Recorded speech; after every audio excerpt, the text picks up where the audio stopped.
تمام بدن یا کپڑے کا چوتھائی حصہ شمار نہیں کرنا، بلکہ تمام جسم، تمام بدن انسان کا ایک کل ہے، اور ہاتھ اور پاؤں، سر، پیٹ وغیرہ یہ بدن کے اجزاء ہیں، لہٰذا ان اجزاء کا فرداً فرداً چوتھائی حصہ شمار کریں۔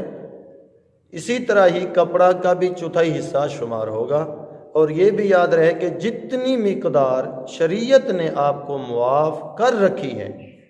جتنی مقدار شریعت نے آپ کو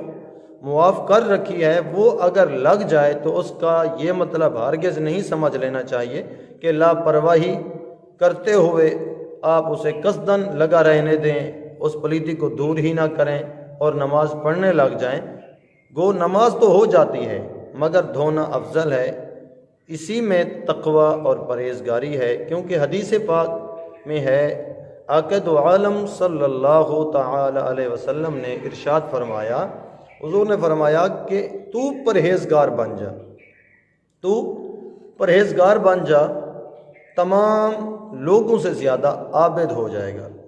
یعنی پرہیزگار بننا ہی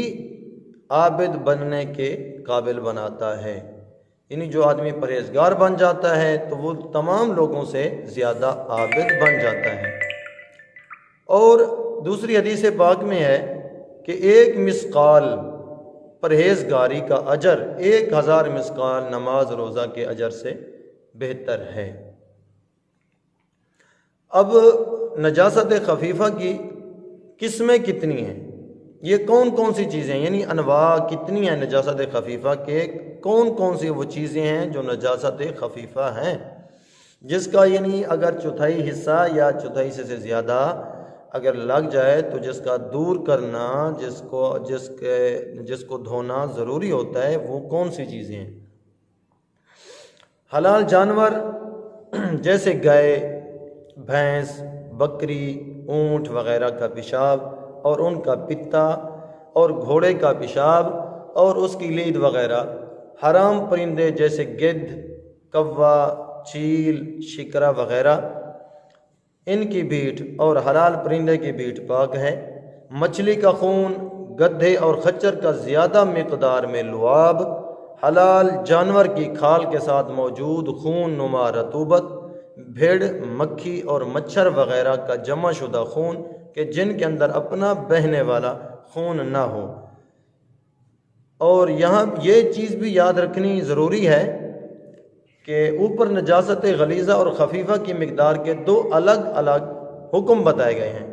یہ اسی وقت ہیں جب نجاست بدن یا کپڑے پر لگے، اور اگر نجاست کسی پتلی چیز جیسے پانی میں نجاست چلی گئی یا شربت میں چلی گئی، ایسی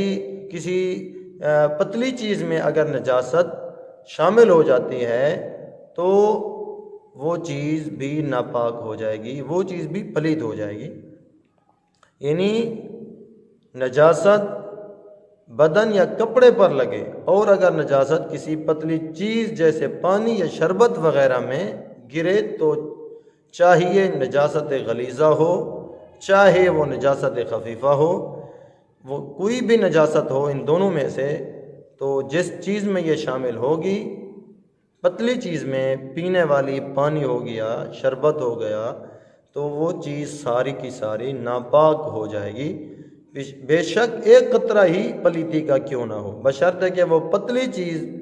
جس میں نجاست گری وہ کثیر مقدار میں نہ ہو۔ مثلا ایک دریا ہے، ایک نہر ہے، اس میں اگر پلیتی کا کوئی قطرہ چلا جاتا ہے، کوئی پیشاب وغیرہ چلا جاتا ہے، کوئی جانور اس میں بھیٹ کر دیتا ہے، تو وہ اتنی زیادہ مقدار میں پانی ہے، یعنی وہ نہر کا یا دریا کا، تو وہ پلید نہیں ہوتا۔ یعنی شرط یہی چیز ہے کہ جس میں نجاست گرے وہ کثیر مقدار میں چیز نہ ہو، تو وہ چیز پلید نہیں ہوگی، ورنہ پتلی چیز میں پلیتی کا ایک قطرہ بھی اگر چلا جائے، چاہے وہ نجاست غلیظہ ہو چاہے نجاست خفیفہ ہو، تو وہ پلید ہو جائے گی۔ یہ نجاست خفیفہ کے احکام تھے۔ آگے ویڈیو میں ہم ذکر کریں گے کہ جھوٹے کا کیا حکم ہے، یعنی بندے کا جھوٹا، جانور کا جھوٹا، جو بچی ہوئی چیز ہوتی ہے جس کو جھوٹا بولتے ہیں، اگر جانور کا جھوٹا ہے تو اس کے بارے میں کیا حکم ہے، بندے کا جھوٹا ہے اس کے بارے میں کیا حکم ہے، اور اسی طرح عورت کا جھوٹا مرد پی سکتا ہے یا مرد کا جھوٹا عورت پی سکتی ہے یا بچے کا جھوٹا سب بڑے پی سکتے ہیں. یہ چیزیں، یہ مسائل اگلی ویڈیو میں انشاءاللہ تعالی ہم ذکر کریں گے. اور آپ دوستوں سے یہی گزارش ہے کہ آپ ان مسائل کو سنا کریں توجہ سے اور یاد رکھا کریں اور آگے دوسروں تک پہنچائیں. ہماری ویڈیو کو لائک اور شیئر کریں تاکہ صدقہ جاریہ ہو. یہ مسائل جو ہم ذکر کر رہے ہیں تاکہ کوئی سنے گا اور وہ عمل کرے گا تو اس میں ہمیں بھی ثواب ملے گا اور آپ کو بھی اس کا اجر اور ثواب ضرور اللہ تعالیٰ عنایت فرمائیں گے. السلام علیکم ورحمۃ اللہ وبرکاتہ.